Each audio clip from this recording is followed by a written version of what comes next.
Israel and Hamas have reached a ceasefire agreement. Well, joining me live now is Australian National University Centre for Arab and Islamic Studies research scholar Ian Parmeter. Ian, thank you so much for joining us this morning. Now, what do you make of this three-phase ceasefire deal? Is it a win for Israel?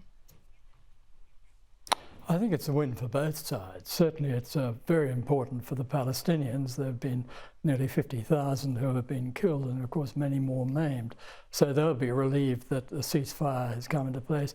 And of course the families of the Israeli hostages will also be extremely relieved and very, very glad that it's happened.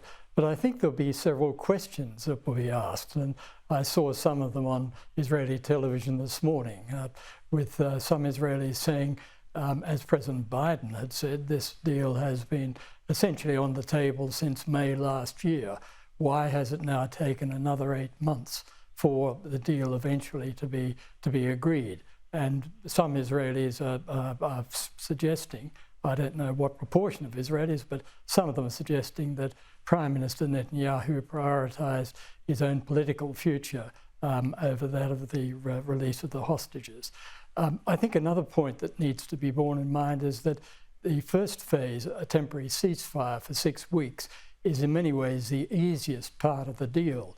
The second and third phases are going to be extraordinarily hard because the second phase involves what they call a permanent ceasefire, and then in the third phase, and release of more hostages, of course. Then in the third phase, the rebuilding of Gaza.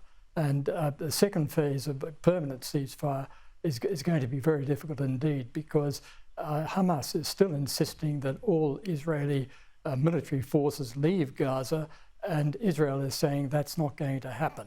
So that could still be a sticking point. And if it becomes impossible to reach agreement on the second phase, it well may be that the fighting will simply continue. There are some other points that I think are worth mentioning. There's the question of how Netanyahu's right-wing cabinet will react to this.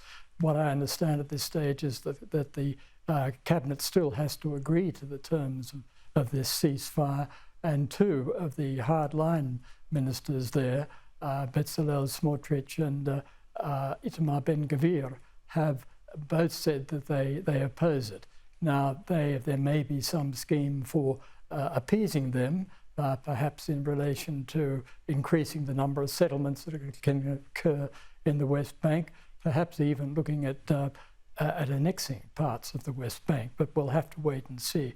But that's a big unknown. And lastly, there's the whole question of the future of Hamas.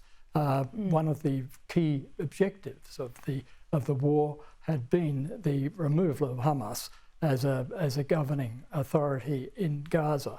Now, Hamas is still there, so it's impossible for Netanyahu to claim that the war has been won on his terms at this stage. So there are still a lot of questions that will be asked about that. It's a very difficult situation, and it still could fall over at almost any phase. Yeah, and I guess that is the concern, as it is a staggered approach for the release of these hostages. So as you say, if it does get stuck on phase 2, there is the risk that some of those hostages might not be released. Yes, there is, because there's just 33 at this stage. We understand that there were nearly 100 hostages that were still in Hamas custody. How many are still alive, we don't know. But the remainder, those who will be released now are the women and elderly and those who are very sick. But those who will be released in the second phase are the males. And the question arises as to whether Hamas will want to allow all of the hostages to be released, because they are, of course, the essential bargaining chip that Hamas has.